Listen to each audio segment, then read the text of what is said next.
All right, well, good evening, everyone. We're going to do one here during the nighttime. We'll see if we're wide awake. This is part of the educational series we're doing on the Born Bull kind of website, just to give you a basic understanding of each of the different components of that site. This is going to be the basic dashboard. I always start off with this idea of what the Boring Bull actually is. It is simply a website that demonstrates a model that we have created. And hopefully it demonstrates the power of quant computing, also sometimes known as algo computing or algorithm trading or investing. It's the ability to take in different indicators in order to predict the market. At a very high level, it's simply taking financial information, stock prices, macro CPU, GDP, adding mathematics that can be as simple as moving averages to extremely complex statistics or even machine learning, and then we add to that computers, powerful computers that then allow us to create a trading model that we can either automate or even do manually. And so the Boring Bull is kind of showing you how our model is working, and so we like to educate on that. And the basic idea is it helps us push it to the next level. At least that's our hope. There are going to be three dashboards, basic or the beginner, intermediate, and advanced. This is going to be the basic one. There's a little bit of information that's here, in and out of the market, and we'll cover each one of these, the days in the market, odds of a transaction, and then we do have kind of a guide discussion at the tail end of that. You can find it on the dashboard drop-down. It is the first menu option that is available. So when you do bring up that page, you're going to start with a basic line, if you will, of information. To be fair, the only thing that really matters in the entire website is this first column. Are you in the market or is the model out of the market? Everything else, in some ways, is white noise or water cooler talk. But right here is what matters. Are we in the market or out of the market? And this particular page, all your dashboards show it, but it just tells you right now. So we can look at this and know immediately that the model is out of the market. We're actually out at a rate of 56% of the time. We're only in the 44% level.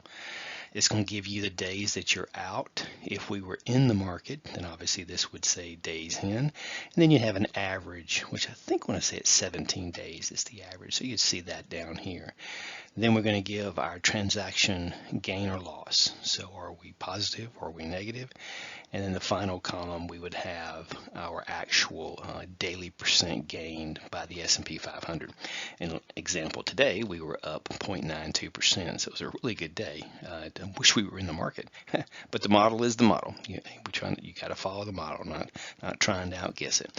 So these four basic components of information, like I said, the first one is one that really matters. The next thing that you'll notice on that page is the calculated odds of a buy. So it's either a buy or a sell. If we're in the market, this little red box would revert back to the calculated odds of a sell. But since we're out of the market, it's showing the odds of a buy. Of course, the question is, well, how's that calculated? And the answer is, well, have you ever heard of a Monte Carlo simulation? Well, let's get into how this calculation or this little variable here is actually created. So what we do is we do make a vast assumption that the changes of daily stock prices over 33 years is some kind of normally distributed. Probably it's more skewed, but skewed to the positive side, but we'll just assume that it's kind of normalized. So what we can do is then take the average, in this case it's the U here, those average daily prices, and then we can calculate the standard deviation of that. So standard deviation means, how different those prices are. So if it's a penny and 2 pennies, then that standard deviation is going to be a penny because they're a penny apart. So in this case, what we're trying to do is we add up all those 8,700 and something daily ending day prices. We can calculate that average, and that average is represented by the vertical line here. And then we calculate that standard deviation. Now, two of those, in theory, is supposed to give us a 95% hit rate. And so that the number of prices and the changes in those prices over those 33 years 95% of them would fit right into this light blue area. And that's what that kind of is telling you. So we can take those two numbers from our history and we can do something with them. And what we can do with them is create a Monte Carlo simulation. And what that does is it goes out and picks a random change. The only limits on that change has to be that it has to fall in line with the normal distribution. So it's not just some random number between 1 and 10. It's a random number used in math and statistics that falls in line with the average and the standard deviation. Therefore, your random numbers 95% of the time would fall within here. You would have some outliers though. Okay. The idea of this is we're going to do it 25,000 times. Then what we can do is come back and calculate how many of those 25,000 price changes actually would have triggered a buy or a sell. So in this case, this would have ran last night. So out of 25,000 random prices, only about 200, 250, somewhere in that vicinity, i.e. 1%, would have triggered a buy. And that's why you see the little 1% up here. Now, obviously, if it was 30%, then the same model applies. Every night this thing runs and generates these random prices to try to calculate of what it thinks the odds of a buy, assuming everything is, quote, normal. The last thing you'll find on the basic dashboard is this little guy here, and he's basically, we like to expand his vocabulary a little bit, but he'll basically kind of give you an idea of what's happening. So in here he's telling you, hey, the S&P rose up 0.92%. We're out of the market, so we're looking for an oversold situation to buy into the market, and the odds were around 1.19 to be exact. So he's kind of takes what I've just told you and he tries to verbalize that and describe it, and we have a little bit of vocabulary. Maybe we expand that in the future, but you can kind of get the idea of what the basic dashboard is trying to do. It gives you just the critical information without having to get surrounded by a bunch of charts and noise and things like that.